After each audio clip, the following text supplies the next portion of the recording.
Ahora sí no lo olvido. Y compartir pantalla. Vamos a la pizarra, ¿cierto? Bien. Ok. Entonces, la clase pasada entonces habíamos visto una expresión para trabajo, ¿verdad? Recordemos que nosotros estábamos viendo la primera ley, ¿verdad? De una forma bastante sencilla, pero que nos permite en el fondo estudiar correctamente este enunciado. Ahí sí. Entonces, de acuerdo al diagrama que nosotros proponemos, ¿cierto? Inicialmente para poder estudiar esto, ¿cierto? Es un pistón, ¿verdad? Donde acá en el interior tenemos el sistema y la energía del sistema entonces está reflejada en delta E, ¿verdad? En energía interna que ya desglosamos en la clase pasada de qué se trataba, ¿verdad? Acá afuera entonces está, fuera de este pistón, entonces está el medio, ¿verdad? Entonces, el sistema se comunica con el medio a través principalmente de dos funciones, ¿cierto? Que son el trabajo, perdón, el calor y el trabajo, ¿ya? Ahora, el trabajo y el calor pueden tanto salir del sistema como ingresar al sistema, ¿cierto? Entonces, en el fondo, el sistema se comunica a través de esas dos funciones de camino con el medio, ¿sí? Eso es lo que más o menos les trataba de expresar la clase pasada, ¿ya?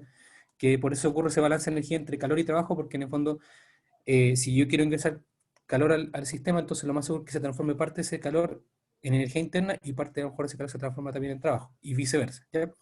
Vamos a ver más adelante los distintos tipos de procesos que en el fondo nos permiten convertir uno en otro, ¿ya? Por ejemplo, hay veces que solamente va a convertir trabajo en energía interna o calor solamente en energía interna y vamos a omitir el trabajo. Eso va a depender de los procesos y los caminos que nosotros sigamos. Eso lo vamos a ver un poquito más adelante también, pero también aprovecho de comunicarse. Entonces, lo importante de esta ley era encontrar expresiones matemáticas que nos permitieran trabajar con ella, ¿verdad? Y apuntamos inicialmente entonces a lo que es el trabajo, ¿verdad? Es decir, encontramos una expresión para esa función de camino que está ahí, ¿cierto? Y esa función y esa expresión que encontramos en la clase pasada la dedujimos, ¿cierto? A partir de los principios de la física clásica, ¿cierto? Nada muy extraordinario, ¿cierto? Tomamos la definición de energía que nos entregan en física clásica, que es en el fondo una fuerza por un desplazamiento, ¿cierto? Desarrollamos un poco matemáticamente y llegamos a una expresión de este tipo, ¿cierto? Donde el trabajo es igual entonces a la integral de PdV, ¿cierto? Es decir, tiene bastante consecuencia porque nosotros lo que vamos a trabajar en el pistón entonces son cambios de volumen, ¿cierto? A través de la presión. ¿M? Ahora bien, esta presión que está acá, entonces, no lo alcanzamos a mencionar la clase anterior, pero esta es una presión externa, ¿ya? Tal como dice el apunte. En el fondo, en el pistón que está acá, ¿cierto? Inicialmente nosotros evaluamos la presión desde fuera, ¿cierto? Aquí está entonces la presión externa. Y disculpen, a ver, externa, ¿ya? Me quedó feo, pero se entiende, esa es la presión externa. Entonces nosotros más adelante vamos a buscar entonces una expresión que nos permita también calcular el trabajo a partir de la presión interna, ¿ya? Y eso entonces va a poner en juego procesos en equilibrio donde la presión externa, ¿cierto? Va a ser igual a la presión interna, pero eso también va un poquito más adelante. Pero por ahora nos quedamos con esto, ¿cierto? Es decir, solamente el trabajo depende de la integral entonces de PdV. Y dado eso, entonces yo les mencionaba, ¿cierto?, la importancia del diagrama PV, ¿cierto? Ya lo había visto antes, yo le había dicho que, y le había hecho hincapié al respecto, ¿cierto? En este tipo de diagramas, donde tenemos presión por un lado y volumen por otro. Entonces, en cualquier diagrama de este estilo, ¿cierto? Por ejemplo, en un proceso cualquiera de B1, ¿cierto? Donde vamos a B2, ¿ya? ¿Verdad? Y siguiendo, por ejemplo, un camino, ¿cierto? Entonces todo esto que está acá abajo todo lo que está, esta zona nachurada va a ser entonces trabajo. ¿Ya? Esa es lo entretenido o la utilidad del diagrama PV. ¿De acuerdo? Entonces vamos a trabajar de ahora en adelante mucho, mucho con ese diagrama. Entonces para que estén estén atentos y sepan ustedes entonces que, haciendo una analogía con lo que aprendemos lo que aprendimos en cálculo, ¿cierto? Con respecto a las funciones, lo que son las integrales, y también más adelante vamos a ver un poquito de lo que son las derivadas, ¿cierto? Y qué significan, o cuál es el significado físico en termodinámica, ¿ya? Bien, entonces, el reto uno, que era encontrar una expresión para uno de los componentes de la primera ley, ya lo tenemos abordado, ¿cierto? Que es el trabajo. Ahora, yo les decía, tenemos que encontrar para la energía interna, y así fue como terminamos la clase anterior. El calor, y se los adelanto y también se los vuelvo a comentar, tal como lo hice en la clase anterior, el calor necesitamos de la segunda ley para poder definirlo. Entonces, por ahora, vamos a calcular el calor en función de calcular el trabajo y calcular la energía interna, ¿ya? Entonces, para calcular o para llegar a una expresión de la energía interna, vamos a introducir un parámetro que ustedes ya conocen, ya que lo han visto antes en química general, que se llama la capacidad calorífica, ¿cierto? Entonces, que se simboliza con C, ¿cierto? C es capacidad calorífica. ¿Ya? Bueno, me quedo horriblemente escrito, pero como lo voy diciendo y lo voy escribiendo, entonces ustedes cuando repasen la clase se van a dar cuenta que está, y más encima también está en los apuntes, ¿ya? Si ustedes se acuerdan, bueno, la capacidad calorífica, de acuerdo a lo que ustedes vieron en cursos de introductorios, ¿cierto? Es la energía que necesita, ¿cierto?, una sustancia para aumentar en 1 grado su temperatura, ¿verdad? Esa es la definición más clásica. Ahora bien, la termodinámica hace uso de este parámetro termodinámico o este parámetro energético, porque en el fondo es un parámetro que está tabulado para distintas sustancias, ¿ya? Entonces la termodinámica siempre trata de optimizar su aplicación, entonces busca parámetros que estén ya, o parámetros que se puedan calcular fácilmente. La capacidad calorífica es un parámetro que se puede calcular bastante fácilmente, como vamos a ver a continuación, ¿ya?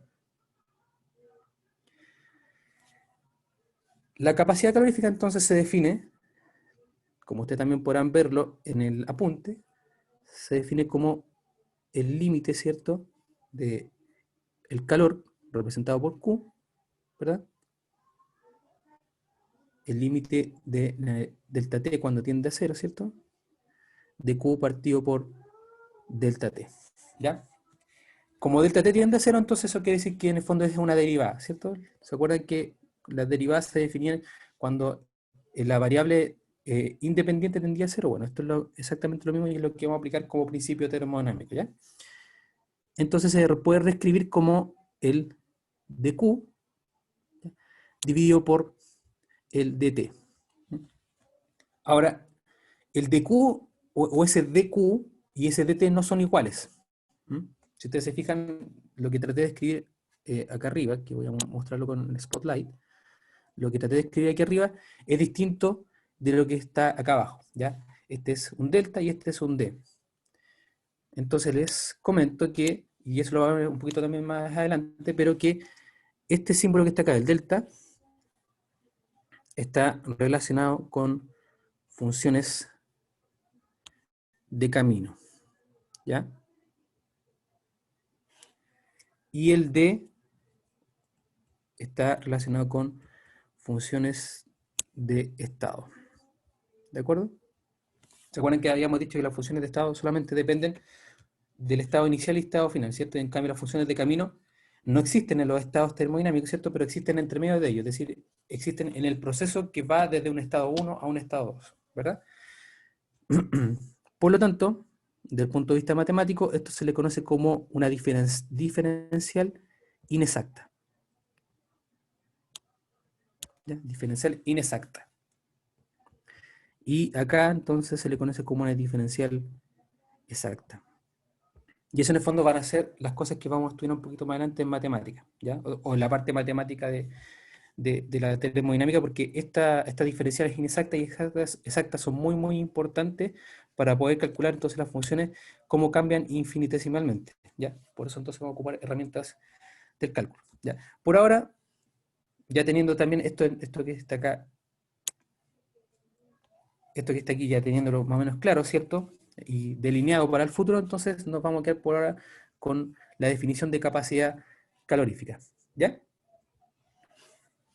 Bueno, las unidades de esto, tal como también dice el apunte, nunca está de más hacer un estudio de unidades, ¿cierto? pueden ser, por ejemplo, unidades de energía como Joule y unidades de temperatura, ¿cierto? Como Kelvin. ¿Ya? El sistema internacional propone entonces, como también dice ahí el apunte, propone que sean unidades de Joule partido por Kelvin. ¿De acuerdo? Una cosa también importante al respecto es que la capacidad calorífica, ¿cierto? Se puede definir entonces como una capacidad molar, ¿cierto? Una capacidad C sub M, por ejemplo. ¿Mm? C sub M. Esto quiere decir entonces capacidad molar y por lo tanto las unidades serán entonces Joule, Kelvin por mol. ¿Sí? Recuerden que el interés de la termodinámica es transformar todas las unidades extensivas en unidades intensivas. Y aquí este es el caso. En el fondo, cuando ustedes encuentren parametrizado una capacidad calorífica, la van a encontrar entonces como una capacidad calorífica molar. ¿Ya? Entonces, en el fondo, no va a implicar dificultades ya para ustedes para calcular las cantidades, porque en el fondo va a estar parametrizado entonces por cantidad de materia. ¿De acuerdo?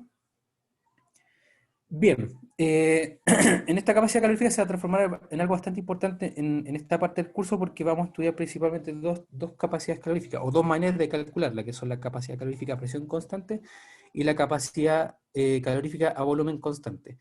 También veremos más adelante que existe una relación matemática entre ellas que nos permite entonces calcular una u otra, ¿ya? O nos permiten calcular el C sub P o el C sub B. El C sub P es la capacidad constante a presión, pero la capacidad calorífica a presión constante y el C sub B entonces la capacidad calorífica a volumen constante. ¿De acuerdo? Bien, en los apuntes también ustedes pueden ver que hay un gráfico, ¿cierto? Un gráfico de una sustancia que es cloro, ¿sí? El gas cloro. Voy a tratar de dibujar. Hay una pregunta, aparece en el chat. Vamos a ver.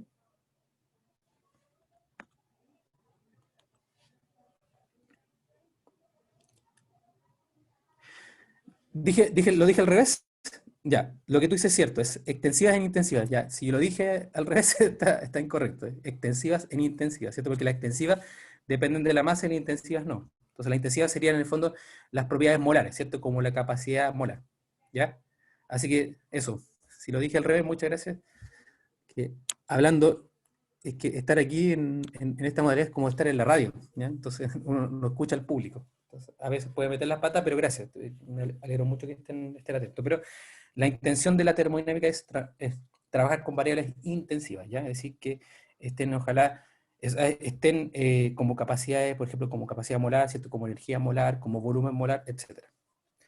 Bien, tenemos un gráfico entonces de la capacidad molar, ¿cierto? La capacidad calorífica molar a presión constante del cloro versus la temperatura. Voy a tratar de dibujarlo acá. Ustedes lo pueden ver mucho mejor dibujado, ¿cierto? Mucho mejor esquematizado en el gráfico que está en los apuntes, ¿cierto? C sub P M. La capacidad calorífica, si ustedes recuerdan, entonces, es la variación de calor, ¿cierto? Con respecto a la temperatura. Es algo que en un laboratorio es bastante simple de medir, ¿cierto? Solo mide los flujos de calor con respecto a los aumentos o disminuciones de temperatura. Entonces, es algo súper simple de medir con los equipos tradicionales o convencionales.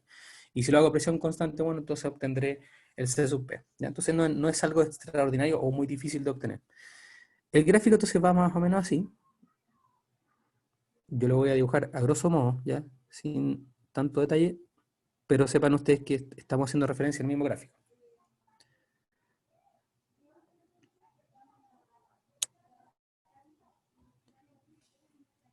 Ahí está, ¿cierto?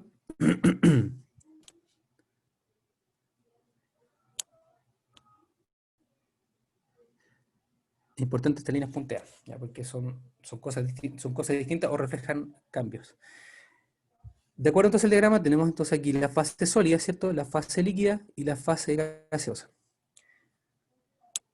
El C sub P entonces está reflejado en estas líneas continuas que están acá, ¿cierto? Aquí está el C sub P de la fase sólida, ¿cierto? Acá arriba está el C sub P de la fase líquida y acá abajo está el C sub P de la fase gaseosa, ¿verdad? Estas líneas punteadas que están acá reflejan entonces estados de equilibrio, ¿cierto? O estados de transición de una fase a otra. Bueno, más adelante van a hablar de líneas de equilibrio, ¿no? Me estoy adelantando un poco, pero hablemos mejor acá de líneas de transición de fase, ¿ya? Es decir, aquí estoy, por ejemplo, est- estoy pasando de fase sólida a fase líquida, ¿cierto? Y estoy pasando acá, en estas líneas puntadas de acá, de línea de fase líquida a fase gaseosa, ¿verdad? Bien, estas entonces son líneas muy importantes porque en estas líneas, por ejemplo, estas líneas punteadas que están aquí, lo voy a poner acá, el C sub P entonces, o la capacidad calorífica, se indefine, ¿ya? O, en otras palabras matemáticas, tiende a infinito, ¿ya? Es decir, en esas regiones el C sub P no tiene sentido. Si ustedes recuerdan, también en química general, en las transiciones de fase las temperaturas se mantienen constantes, ¿cierto? Y ahí lo que existe son los calores latentes. ¿Ya? Los calores latentes, como por ejemplo puede estar reflejado si estamos trabajando a presión constante, puede estar involucrado entonces en talpía, que es una función que vamos a ver también más adelante. Entonces el C sub P tiene sentido en estas regiones que están acá, ¿cierto? Esta región que está acá, esta región que está acá, y esta región que está acá. Si ustedes se dan cuenta, en la fase sólida el C sub P varía, ¿verdad? Es decir, es dependiente de la temperatura. ¿De acuerdo? Entonces vamos a poner acá, el C sub P es una función, ¿cierto?, de la temperatura. Vamos a escribir matemáticamente, ¿verdad? En el caso de la fase líquida, ¿ya?, es prácticamente constante, ¿cierto? C sub P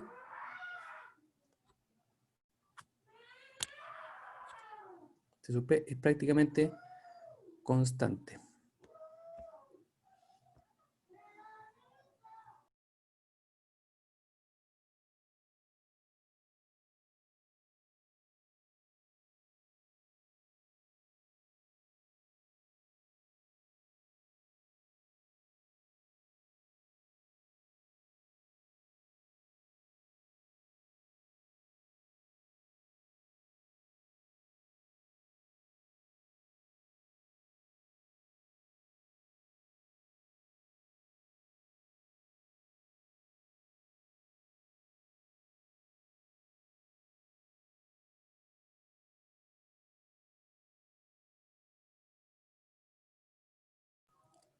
Ya, disculpen que tuve un inconveniente. Entonces, C sub P en la región líquida, ¿cierto?, es constante, y también en la región gaseosa el C sub P es constante, ¿ya? Y esto que está acá, principalmente, es muy importante porque nosotros vamos a asumir que como estamos trabajando con un gas ideal, entonces el C sub P se va a mantener constante y eso en el fondo nos va a facilitar un montón la tarea. Ya, voy al tiro al chat.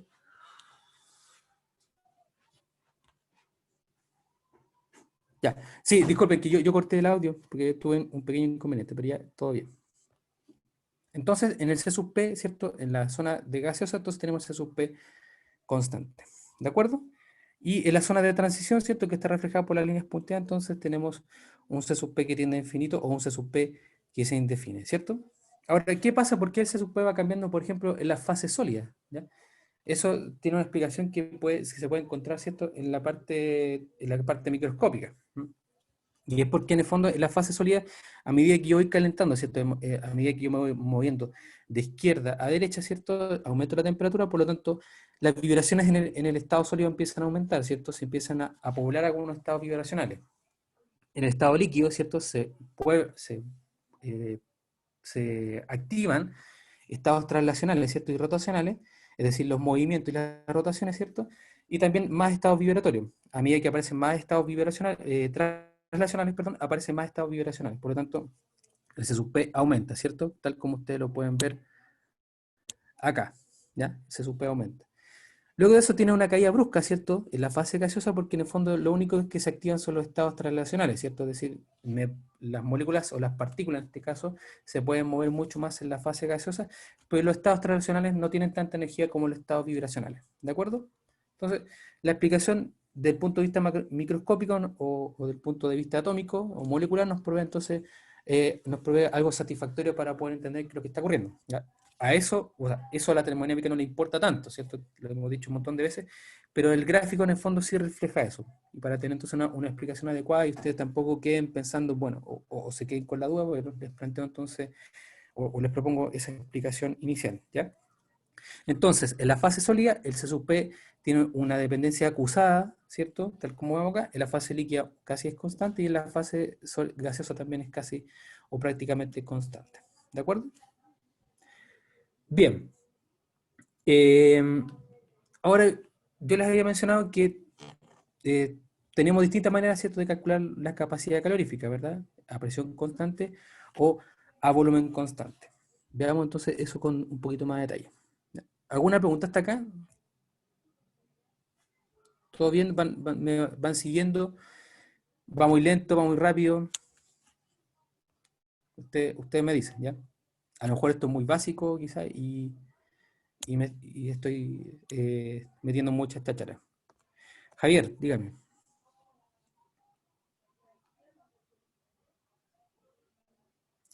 Me perdí un poco la última explicación. ¿Cuál fue la última? Un par de palabras para saber dónde te perdiste.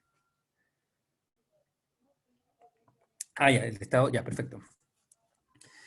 Ustedes sabrán, ¿cierto?, que la energía de las moléculas, ¿cierto?, son principalmente dependientes de los estados rotacionales, traslacionales, ¿cierto?, rotacionales y vibracionales, ¿verdad? Por tres. Ya, ok. Bueno, entonces, retomo. Ustedes saben, ¿cierto?, que la energía de las moléculas está también dada, y lo habíamos dicho, por ejemplo, la energía interna está dada también por movimientos traslacionales, rotacionales y vibratorios, ¿ya? Los movimientos traslacionales son energéticos, pero no tanto como los vibratorios, ¿ya? Los movimientos vibratorios necesitan más energía. Entonces, lo importante de este gráfico es que ustedes vean cómo varía la capacidad calorífica en una sustancia. En este caso estamos analizando cloro en particular, pero este comportamiento es en general para cualquier sustancia, ¿ya? Y ustedes pueden, el gráfico cambiará, pero en el fondo la dependencia y el comportamiento de cada uno de los estados es muy similar en la sustancia, ¿ya?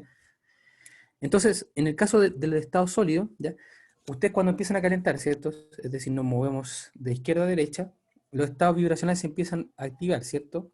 Entonces, esos estados vibracionales en el fondo tienen una directa relación con la capacidad calorífica, porque la capacidad calorífica en el fondo, ¿qué es lo que es? Si uno lo mira desde el punto de vista más básico o cómo lo aprendió, es la capacidad de almacenar energía, ¿cierto?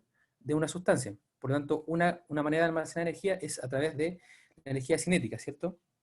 Y esa energía cinética se puede expresar en la parte translacional, en la parte rotacional y en la parte vibratoria. Entonces, en el caso del sólido, como sabemos que nosotros estamos calentando y un sólido en el fondo no tiene una componente translacional importante porque las moléculas o los átomos o las partículas están rígidas, ¿cierto? En ese sólido entonces no se están moviendo, solamente están vibrando y eventualmente también rotando, ¿ya? Pero no se están trasladando en un eje Y, ni en un eje X, ni en un eje Z, ¿cierto?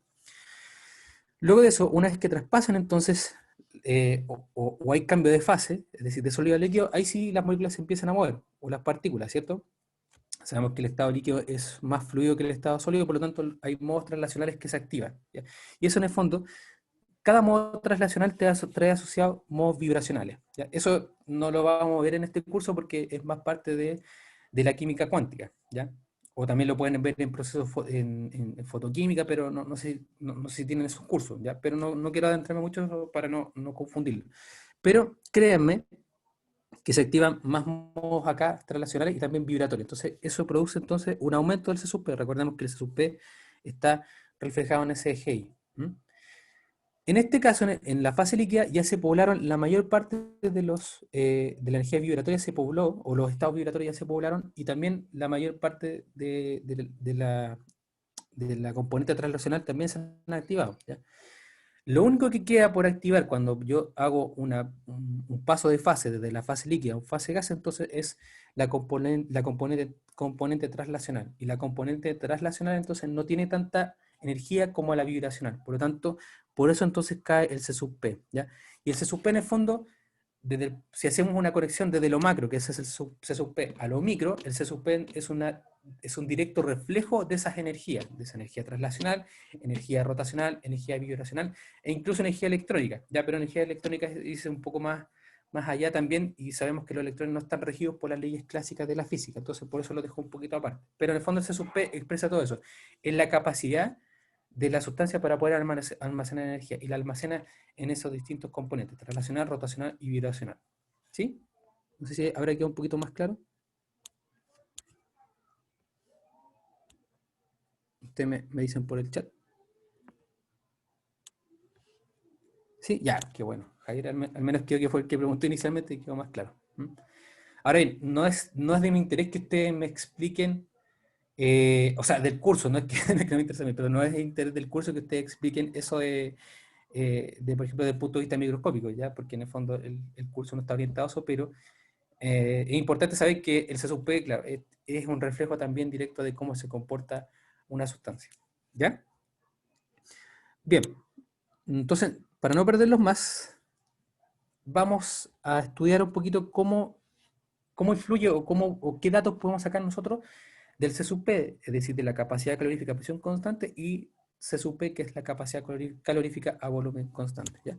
Aplicando, por supuesto, las leyes de la termodinámica. Entonces vamos a borrar acá. Ah, lo importante de todo esto, antes que se me olvide, y quizá ya se lo mencioné, lo importante de todo esto es que nosotros estamos trabajando en esta zona, ¿cierto? Estamos trabajando asumiendo que la sustancia que está dentro del pistón es un gas ideal. Por lo tanto, si nosotros asumimos que el C sub P es constante, eso es súper, súper válido, ¿ya? Y eso es muy importante en la parte matemática. Eso es lo que en el fondo quería mostrarles. Ahora bien, si nosotros después trabajamos con esa misma sustancia en otros estados, ¿cierto? Como líquido o principalmente sólido, ya tendremos entonces que conocer cómo cambia el C sub P en función de la temperatura. Ya es decir, tendríamos que tener una especie de ecuación de estado que nos muestre la dependencia del C sub P con la temperatura, ¿ya? Y eso también se va a ver un poquito más adelante. Eso no es difícil, pero sí complejiza más el cálculo, ¿ya? Porque hay que, como vamos a ocupar integral, entonces hay que conocer algunas identidades extras de las tablas de integral, ¿ya? Pero eso también lo vamos a ver más adelante. ¿M? Por ahora nos quedamos en esta parte de acá. Bien, borramos. Ya, en el apunte entonces ustedes tienen dos ejemplos, ¿verdad? De proceso, ¿ya? Vamos a tratar de dibujarlo acá también.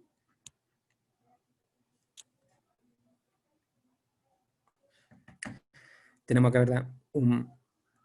El pistón, ¿verdad? Y aquí lo tenemos un poquitito más arriba, ¿cierto? Y este proceso que está acá entonces es a presión constante, ¿ya? Y aquí ingresa un flujo de calor, ¿m? Que es Q. Tenemos, por otra parte, otro proceso, ¿ya?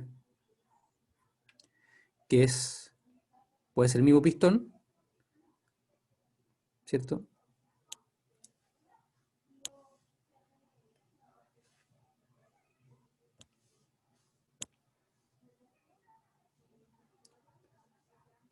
Ya me quedo más feo todavía. Lo puedo hacer más feo si quiero. Ahí, y ahí, ¿cierto? Suponiendo que el pistón se mantiene inmóvil, ¿ya? Y este es un proceso entonces a volumen constante, ¿de acuerdo?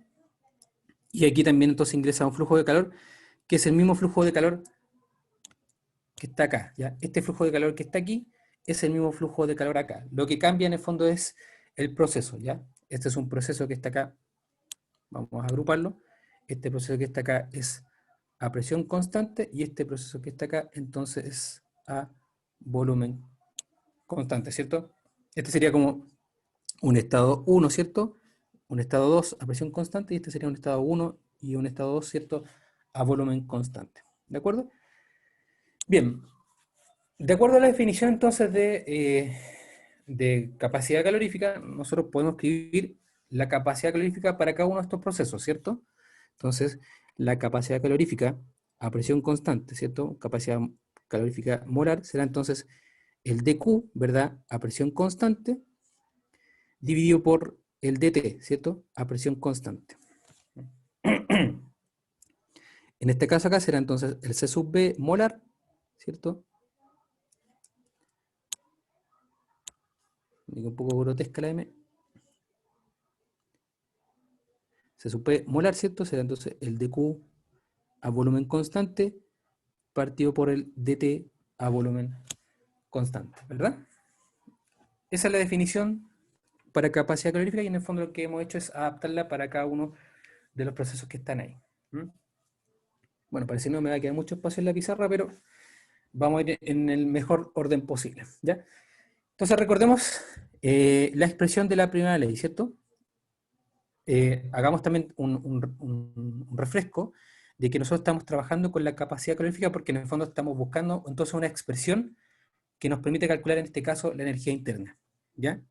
Vamos en camino hacia eso. Todavía no llegamos a esa meta, pero vamos en camino, pero en ese camino también podemos aprender algunas cosas importantes. ¿Ya? Entonces tenemos la expresión de la primera ley, ¿verdad? Que es delta E, que es Q menos W, ¿cierto? Y si lo escribimos con la expresión matemática que obtuvimos del trabajo, ¿cierto? Entonces será Q integral de P de B, ¿cierto? Y esa es la presión externa. ¿De acuerdo? Bien, entonces voy a borrar para tener más espacio, ya me quedé sin espacio. Analicemos entonces el proceso a presión constante, ¿ya? Es decir, mírenlo en su apunte, ¿de acuerdo? Si nosotros queremos calcular entonces el calor a presión constante, ¿verdad? El calor a presión constante, entonces ese Q sub P se va a transformar, ¿cierto? Como también se muestra en el monito que está en el apunte, se va a transformar parte en delta E y en trabajo, ¿cierto? Lo único que hice fue despejar el calor. Ahora, ¿cuánto va a ser delta E y cuánto va a ser el trabajo? Ese va a depender entonces de los flujos, ¿ya? Pero por ahora no nos interesa eso, solamente nos interesa que todo ese calor que está ahí entonces se va a redistribuir en energía interna y parte entonces en trabajo, ¿de acuerdo? Esto entonces para presión constante, ¿de acuerdo? En el caso de el volumen constante, es decir, Q sub B, ¿cierto? Será entonces delta E más entonces el trabajo, ¿sí? Lo mismo. Y esto es entonces a volumen constante. Ahora bien, eh, centrémonos en esta parte que en la parte derecha, ¿ya? Es decir, acá, a volumen constante. ¿Qué pasa a volumen constante? ¿Qué pasa con el trabajo a volumen constante? Sabemos que el trabajo depende de la integral de PdV, ¿cierto? Integral de PdV, ¿cierto? Presión externa por el dB, ¿cierto? Si es a volumen constante, eso quiere decir entonces que no hay cambio de volumen, por lo tanto el dB, que es un cambio que refleja un cambio pequeño, un cambio infinitesimal, pero si es constante, entonces el dB, si es volumen constante, ¿cierto? Eso implica entonces que el volumen del estado final es igual entonces al volumen del estado inicial. Y eso a su vez implica entonces que el dB es cero, ¿cierto? Si el dB es cero, eso implica entonces que el trabajo es cero, ¿cierto? Por lo tanto, Q sub B será igual entonces a delta E. ¿Ya? Ese es un resultado bastante importante, que lo vamos a analizar, vamos a volver sobre él un poquito más adelante. ¿De acuerdo?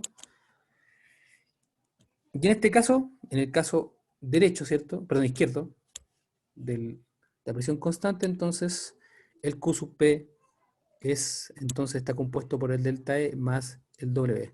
Recordemos que el Q sub P y el Q sub B en este caso son iguales, ¿ya? Es decir, los flujos calóricos que se ingresan al sistema son los mismos, ¿ya? Solamente difieren en qué se transforma cada uno de sus flujos, ¿ya?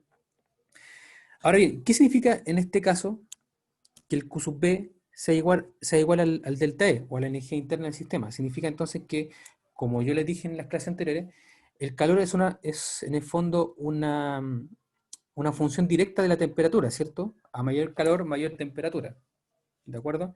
Entonces quiere decir que en el caso de Q sub B o del proceso a volumen constante, la temperatura para el sistema va a ser mayor, ¿cierto?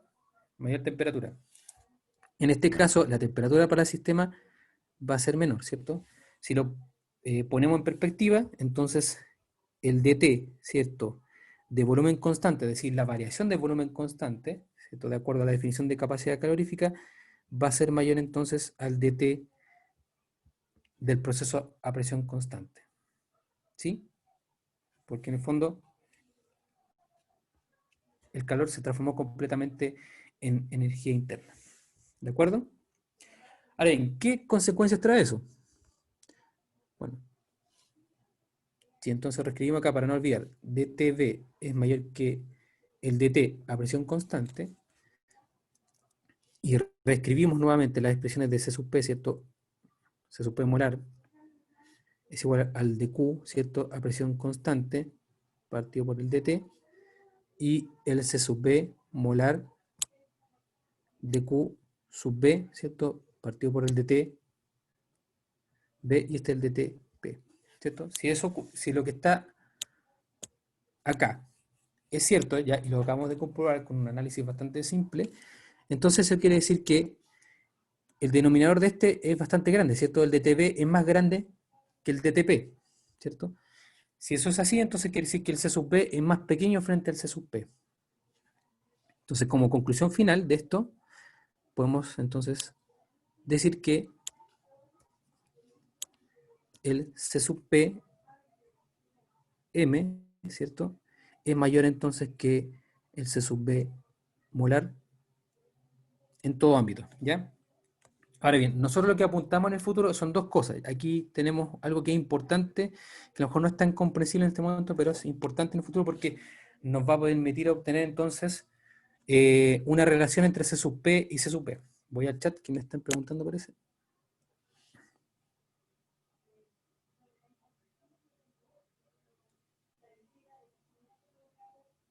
Vania pregunta, no sé si alguien pregunta, un poquito más arriba.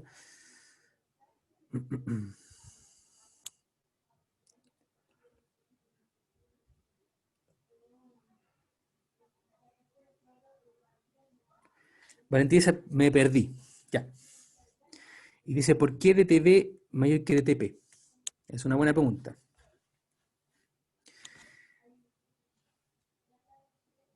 Vamos entonces a ir al principio, ¿cierto? Estamos de acuerdo entonces con que, a partir de lo que dijimos, ¿cierto? Q sub P es en parte delta E más W, ¿cierto? Y Q sub B es solamente energía interna. Esa parte está clara, ¿cierto?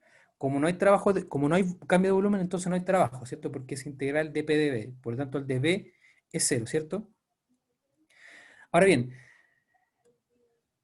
el calor, como le habíamos dicho, se puede intercambiar en trabajo, ¿cierto? Y el trabajo en el fondo es una energía, en este caso mecánica, ¿cierto? Que permite subir o bajar el émbolo, ¿cierto? Que haya una expansión o una compresión.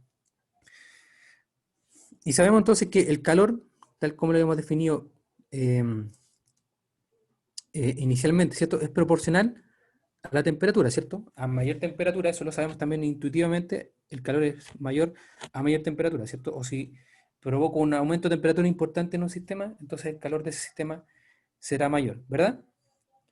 Por lo tanto, como todo este calor que está acá a volumen constante se transforma todo en energía interna, es decir, el calor entonces de mi sistema es mayor, ¿cierto? Porque recordemos que la manera de expresarse el sistema dentro de sus paredes, ¿cierto? Dentro de sus límites es delta E, ¿de acuerdo?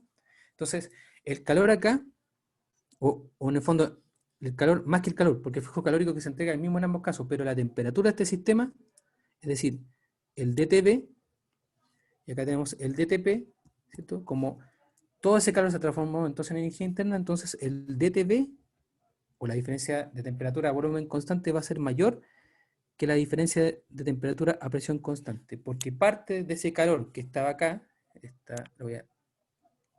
parte del calor que está acá, se transformó en energía interna, pero también en trabajo, ¿ya? Y recordemos que el trabajo en el fondo es energía mecánica, ¿ya? Por lo tanto, parte de ese calor se disipó en energía mecánica. No sé si queda un poquito más claro ahí. Ya, perfecto, Valentina. Entonces, por eso digo que el dTB es mayor que el dTP, ¿ya? Por estas dos cosas que nosotros establecimos a partir del análisis de esos dos sistemas, ¿de acuerdo? Entonces, como la capacidad calorífica, por definición, ¿cierto? La definimos inicialmente antes de todo esto, es igual a el dQ, ¿verdad? Partido por un dt, eso es la definición general. ¿Ya? Ahí podemos poner la billo que queramos, podemos ponerle que se sea C sub P a presión constante o C sub P a volumen constante, pero si la diferencia de temperatura Vamos a, aquí dice la diferencia de temperatura acá es mayor, ¿cierto? Este cociente, si este cociente va a ser menor, ¿cierto? Y en este caso es a volumen constante, ¿sí? Si le ponemos apellido, por ejemplo, C sub P molar, ¿cierto? Será entonces el dQ sub P, ¿cierto? Y este será el dt sub P. El C sub P molar, a su vez, será el dQ, ¿cierto? A volumen constante, partido por el dt a volumen constante. Por simple matemática, como este es mayor que este, entonces este cociente es más pequeño. Por lo tanto, si este cociente es más pequeño, entonces C sub B será más pequeño que C sub P. ¿De acuerdo? Entonces, C sub P, como conclusión final y como corolario de esta parte, sabemos entonces que el C sub P molar será mayor entonces que el C sub B molar. ¿Ya? Esto por ahora lo único que nos dice es que entonces como es mayor que eso, debe haber quizá una relación matemática que nos permite calcular uno u otro, ¿ya? Y eso lo vamos a ver un poquito más adelante. Por ahora nos quedamos con que con esa diferencia y con que el C sub P molar entonces es mayor que el C sub B molar, ¿ya? Y eso en el fondo depende del tipo de proceso que nosotros sigamos, ¿cierto? En el caso 1, ya si ustedes lo apunten, en el caso del proceso de presión constante, ese fue un proceso isobárico, ¿cierto? Y en el caso 2, es decir, el proceso que está graficado a la derecha de su apunte, es entonces un proceso isocórico, es decir, un proceso a volumen constante. Por lo tanto, con esto demostramos que Q es una función de camino, ¿ya? Porque su valor va a depender del proceso que yo siga, ¿ya? En el caso de presión constante va a depender entonces de la suma de energía interna más el trabajo, y en el caso que sea volumen constante va a depender solamente del cambio de energía interna del sistema. ¿De acuerdo? Bien, Eh, con eso entonces finalizamos el apunte 2, ¿cierto? Y las principales cosas que están ahí, y que, bueno, y ustedes también lo pueden releer, pero para también destacarlo en la clase, son principalmente tres cosas, ¿ya? Eh, Encontramos entonces, o pusimos un poquito en juego los conocimientos que teníamos previos, o refrescamos los conocimientos que teníamos previamente de cálculo, ¿cierto? Lo que son las integrales, qué significa una integral, ¿verdad? ¿Qué significa el área, qué es el área bajo la curva, ¿verdad? Encontramos también una expresión matemática para el trabajo, ya conocemos la expresión de la primera ley, pero queremos trabajar esa primera ley de forma matemática, encontramos entonces una expresión para el trabajo. Y tercero, entonces, pusimos en juego otro parámetro termodinámico como es la capacidad calorífica, que nos va a traer entonces al final un rédito que nos va a permitir calcular entonces, por ejemplo, la energía interna más adelante, ¿ya? Esta expresión que está aquí, que se la voy a volver a enmarcar, es muy, muy importante, y entonces lo que vamos a ver a continuación. ¿De acuerdo? ¿Alguna pregunta hasta ahora? ¿Me van siguiendo más o menos? ¿O van muy perdidos? Recuerden que la parte matemática, si tienen alguna duda en la parte matemática, la vamos a ver un poquito más adelante, también la van a ver el viernes, van a tener una primera aproximación este viernes, en la ayudantía, y después vamos a ir de a poco pavimentando el camino con matemáticas, ¿ya? Para que ustedes también se vayan entrenando un poquito. En los libros también hay de química física, hay apartados de matemáticas, sobre todo con las principales identidades que se utilizan, ¿ya? De hecho, en los libros hay muchas más identidades de las que utilizamos. Lo que pasa es que consideren que los libros de físico-química no solamente tratan de termodinámica, sino también de cinética, tal como hemos visto en la primera clase. ¿Se acuerdan que les conté cinética, electroquímica, química cuántica, eh, fotoquímica, etcétera? Entonces trae un set de matemáticas aplicado para todas esas áreas. Entonces, pero no está de más que ustedes igual le echen un vistazo a algunas identidades de las más simples posibles para que en el fondo vayan refrescando los conceptos, ¿ya? Entonces, si no hay dudas, pasamos entonces a lo siguiente.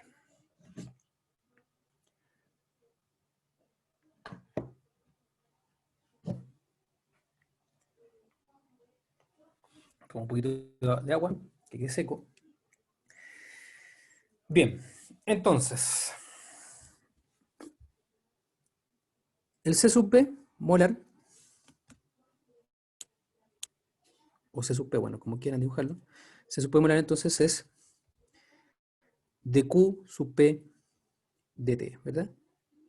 A presión constante. Y el C sub P, perdón, molar, es el de Q sub B, ¿cierto? De T, la diferencia de temperatura a volumen constante, ¿cierto? Si despejamos los flujos caloríficos, que no es nada extraordinario, ¿cierto? No es, nada, no es ninguna otra cosa, una cosa muy, muy del otro mundo, ¿cierto? El de Q sub P entonces sería igual a el C sub P molar, ¿cierto? Por el dt a presión constante, ¿cierto? Él lo puede ir viendo en todo caso en sus apuntes, ¿ya? Está mucho, está mucho mejor dibujado, ¿ya? Y el de Q sub B entonces es el C sub B molar, ¿cierto? Por el de TB. ¿Mm? Ahora, de forma importante, oye, lo escribí terrible, no sé qué pasó, pero ya perdí el pulso y quizás se me cansó la mano en este momento. Pero lo importante está por acá, ¿ya? Más adelante vamos a volver a la expresión que está acá, esta que está aquí. Más adelante, por ahora nos quedamos con esto que está acá, ¿cierto? ¿Qué dedujimos de importante del análisis anterior, ¿cierto? Dedujimos que en un proceso a volumen constante, el Q sub B, ¿cierto?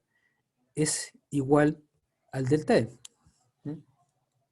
Es decir, entonces, que ese de Q sub B, que está acá, ¿ya? Perdón. El de Q sub B que está acá, entonces, es igual al delta E que está ahí, ¿ya? O a la expresión infinitesimal, porque recuerden que estoy aquí escribiendo un dq, ¿cierto? Un dq inexacto, entonces tiene que ser igual a un dE. Pero en el fondo lo que quiero decir es que el calor a volumen constante entonces es igual a la energía interna. Por lo tanto, si lo escribimos en forma infinitesimal, entonces el dq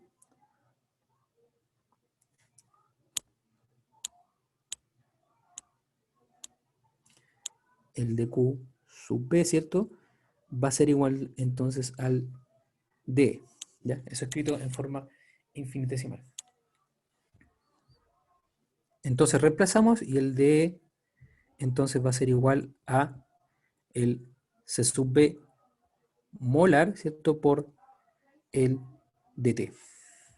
¿De acuerdo? Y esto que está aquí es muy, muy importante, ¿ya?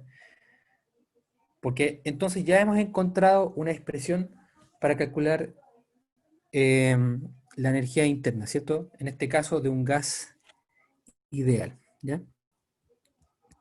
Modelo del gas ideal. Ya tenemos entonces la expresión para trabajo, ¿cierto? Ahora tenemos la expresión para energía interna y depende entonces principalmente de un parámetro que es constante, ¿cierto? En el caso de los gases, o que es prácticamente constante, como son la capacidad calorífica, ¿cierto? Y depende entonces principalmente de la variable de diferencia de temperatura, es decir, la temperatura del estado final y la temperatura del estado inicial, ¿ya? Recordemos que esa es la característica de que la energía interna sea una función de estado, ¿de acuerdo? Bien, ahora, si yo quiero obtener eh, la cantidad de energía interna, ¿cierto? Por cantidad de materia, o sea, por la cantidad total, debería multiplicar esto por n, ¿cierto? Porque recordemos que esto está, el C sub B tiene unidades, ¿cierto? No me alcanzo a escribir acá, pero si ustedes recuerdan, el C sub B tiene unidades de Joule partido por Kelvin partido por mol, ¿cierto? Recordemos que es una variable intensiva, ¿ya? El dt entonces tendrá unidades de Kelvin, ¿verdad? Por lo tanto, a ver si podemos hacer el análisis un poquito más acá, si no les molesta el desorden, ¿ya? Créanme que en presencial no sería muy distinto, ¿ya? La pizarra, para mí todo es cancha en la pizarra, entonces voy de allá para acá. Si hacemos el análisis de unidades, ¿cierto? Entonces la capacidad calorífica molar será entonces Joule por Kelvin por mol, ¿cierto? Tenemos el dt, ¿verdad? Que será entonces en Kelvin, ¿ok? Por lo tanto, cuando multiplicamos eso y eso, nos queda entonces en Joule por mol, ¿ya? Si nosotros quisiéramos obtener entonces la energía molar, por ejemplo, de una cierta cantidad de materia, entonces deberíamos multiplicar esto por la cantidad de moles, ¿cierto? Eso es súper implícito ahí, pero igual es bueno que lo sepan, ¿ya? Por ejemplo, si tenemos 2 moles de un gas ideal, por ejemplo, y sufre un proceso y queremos calcular la energía interna de esto, entonces recordemos que debemos considerar esa variable de moles, ¿ya?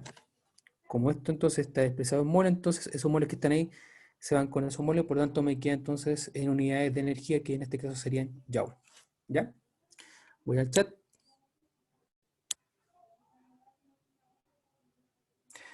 Es una N, sí. Es una N. Ya vi, qué bueno que se ayuden. ¿Mm? Esto que está acá, lo voy a señalar con el spotlight, es una N de moles. ¿Ya? Pero bueno, esto como les digo es un análisis muy de física, ¿cierto? En física nos enseñaron bastante bien a trabajar con las unidades. Entonces, se supe molar, como tiene unidades de mol, si yo quisiera calcular la energía, por ejemplo, de 1,5 moles, ¿cierto? O 0,5 moles, o algo distinto de 1, tendría entonces que multiplicar por esa cantidad de moles. Ya, eso en el fondo para invitarlo a que no se les olvide esas cosas que son bastante triviales, pero quizá al momento de una prueba, ¿cierto? El estrés que representa a veces una prueba se olvida. Entonces aprovecho de mencionárselas ahora. Y menciona también que este cálculo que está acá, entonces, o esta manera de calcular el DE, entonces es para el modelo de un gas ideal. ¿De acuerdo? Bien. Eh, Reescribiendo entonces esa expresión, ya trabajando un poquito ya con cálculo y trabajando con herramientas muy básicas de cálculo. Entonces tenemos el D, ¿cierto? C sub B molar, ¿cierto? Por el dt, ¿verdad? Si nosotros entonces integramos esto entre ciertos límites, ¿verdad? Los límites los podemos establecer de acuerdo a la variable, entonces podemos decir que integral, ¿cierto? De energía o estado energético 1, o energía interna 1 y energía interna 2, ¿cierto? Para el D, ¿cierto? E integral entonces de temperatura 1, temperatura 2, ¿cierto? Del C sub B molar por el dt, ¿cierto? En el fondo no produjo ningún cambio en la función porque eh, he trabajado con ambos miembros de la ecuación, ¿cierto? Con el miembro izquierdo y miembro derecho, por lo tanto lo que estoy haciendo es solamente es seguir con la ecuación, ¿cierto? Seguir con la igualdad.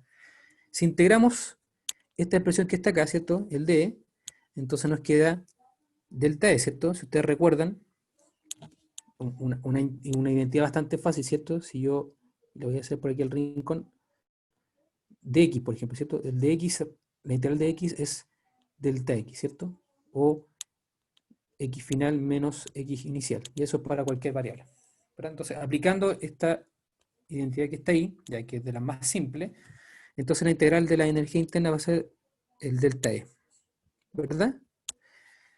¿Qué pasa con el miembro derecho? Bueno, hay que analizar si el C sub B molar es constante o no. Si es constante lo podemos sacar de la integral y si no es constante debemos entonces saber cuál es la dependencia con respecto a la temperatura. En este caso, como estamos trabajando con gases, como vimos por ejemplo anterior del cloro, entonces el C sub B lo podemos asumir constante, ¿cierto? Por lo tanto lo sacamos de la integral.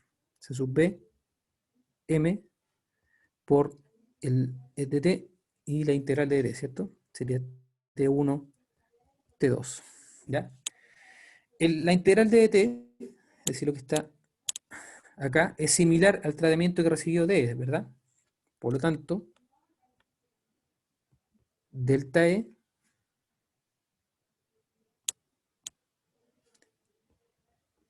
entonces va a ser igual a el C sub B molar, ¿cierto? Que es constante por el delta T. ¿De acuerdo? Por lo tanto, yo si quiero calcular la variación de energía interna de un gas ideal, solamente tengo que conocer el C sub B, bueno, la cantidad de materia por supuesto, pero el C sub B y la variación de temperatura al respecto. Y con eso podré calcular entonces la energía interna. Si ya conozco la energía interna y también puedo calcular el trabajo, entonces yo podré calcular el calor de ese proceso, ¿cierto? Por ejemplo, que produjo un cambio de estado 1 a un estado 2. ¿De acuerdo? Entonces ya tenemos, dentro de la primera ley, tenemos entonces dos variables o dos funciones que ya sabemos cómo calcular matemáticamente, el trabajo y la energía interna. Por lo tanto, el calor, como les digo, va a quedar pendiente para la segunda ley, pero lo vamos a calcular en función de la energía interna y la función del trabajo y por supuesto dependiendo del proceso que sigamos, ¿ya? Que eso es lo que vamos a ver un poquito más adelante. ¿De acuerdo? ¿Alguna pregunta hasta ahora, chicos? ¿Están cansados o están bien? ¿Me pueden escribir? No, no.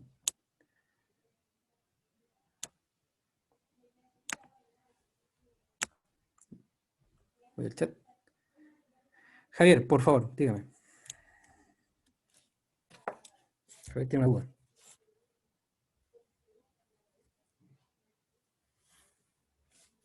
Mientras tanto, bueno, les puedo amenizar la clase. Ah, no, ahí está.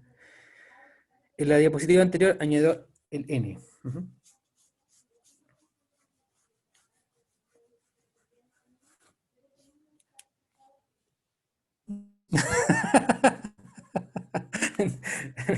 Ya, Marlene, espero que la explosión haya sido una metáfora y no realmente.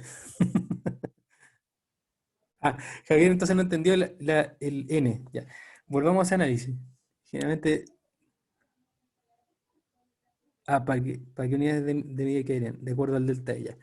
Bueno, ya, entonces lo que está acá está claro, ¿cierto? Llegamos a una expresión para delta E que depende entonces del C sub B molar y, importante, C sub B molar no es C sub P, C sub B molar, ¿verdad? Es decir, la capacidad calorífica medida por volumen constante y la diferencia de temperatura. ¿M? Bueno, Javier me pregunta en el fondo por qué yo puse el N. Y eso es algo bastante intuitivo, pero que a veces no es fácil de asimilar, ¿ya? Porque si uno lo ve desde el punto de vista de, quizás de unidades, queda un poquito más claro. Entonces, tenemos delta E, ¿cierto? Vamos con un espacio acá, C sub B. No, ya estoy perdiendo el pulso. C sub B molar por el delta T, ¿verdad? Y eso ya trabajamos para la integral. Sabemos que como delta E es una unidad de energía, ¿cierto? Estamos hablando de energía interna, energía de calor, ¿cierto? Como es Q, y energía de trabajo, energía mecánica, como es W, ¿cierto? Entonces estamos hablando de energía. Por lo tanto, debemos tener en delta E una unidad de energía, ¿cierto? Que puede ser cualquiera la que ustedes inventen, pero por sistema internacional y la más aceptada y quizás la que tiene mayor aplicación práctica, ¿cierto? Porque es la que la mide, como mide los equipos, entonces sería Joule, ¿verdad? Que en el fondo, si ustedes se recuerdan de física clásica, es solamente la fuerza multiplicada por el desplazamiento, ¿cierto? En Newton, Newton por metro, ¿sí? No vamos a entrar mucho en esa parte porque supongo que ustedes ya la saben. Entonces debemos ser consecuentes con esas unidades. ¿Cuáles son las unidades del C sub P, cierto? Si ustedes se acuerdan de la capacidad calorífica, es una energía calórica, ¿cierto? Dividida por una unidad de temperatura, o dividida por la temperatura. Por lo tanto, es energía partida por temperatura, ¿cierto? Entonces me quedará Joule para variable intensiva, ¿cierto? Entonces es C sub B molar, es decir, Kelvin por mol, ¿verdad? Y el delta T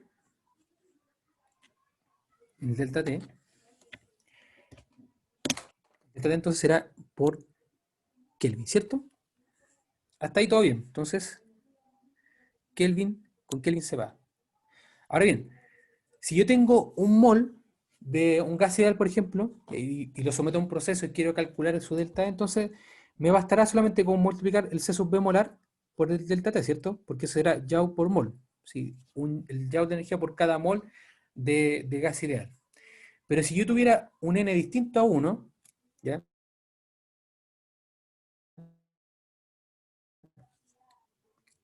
¿no?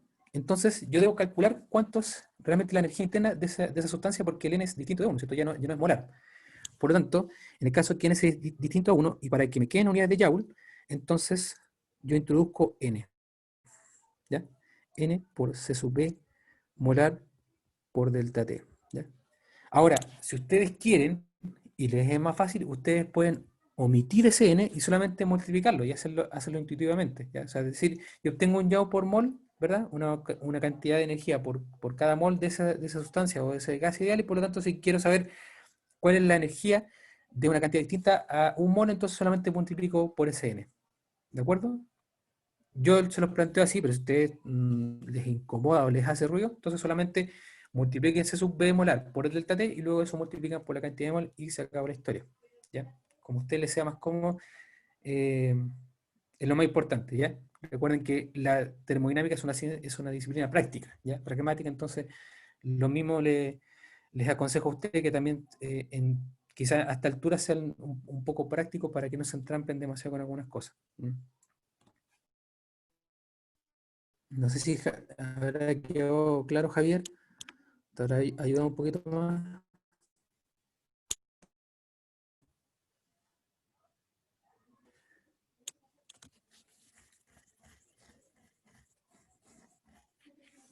¿Qué dice Javier?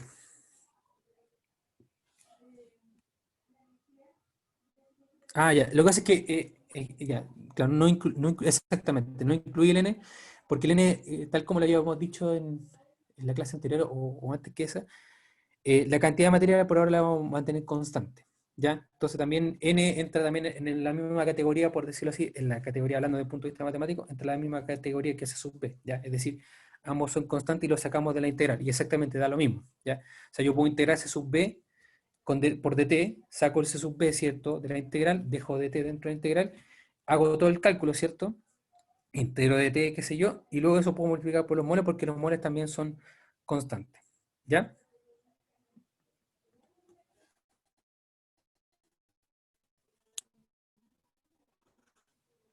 Muchas gracias, Javier, por tu...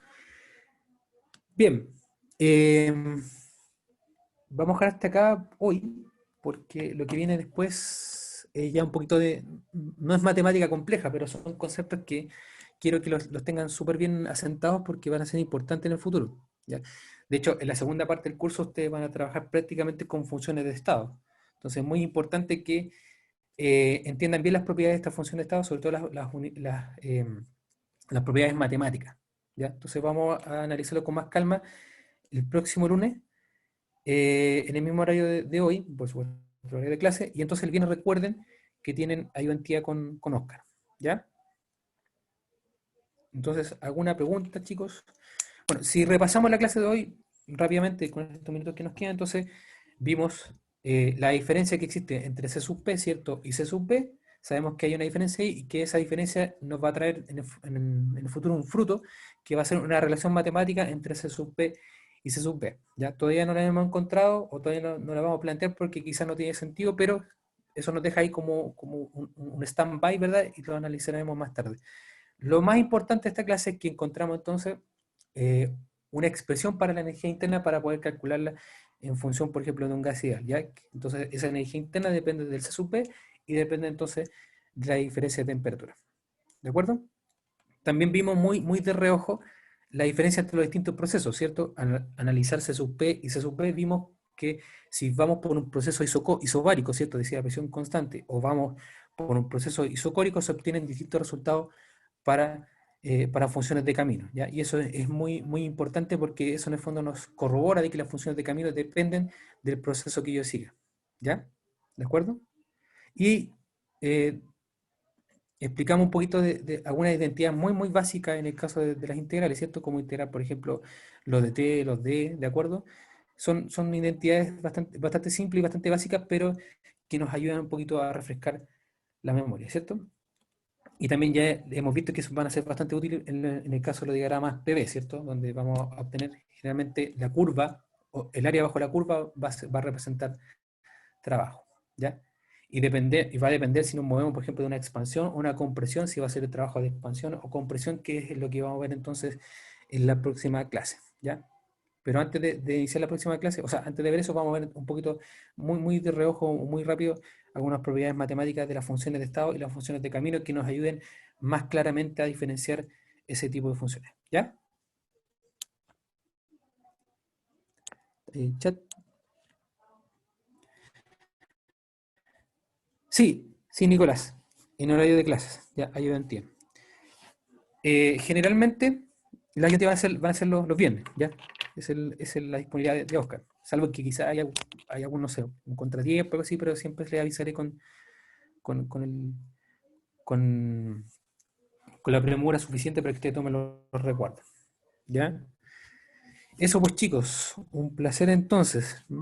Un placer estar con ustedes, un placer hacer esta clase.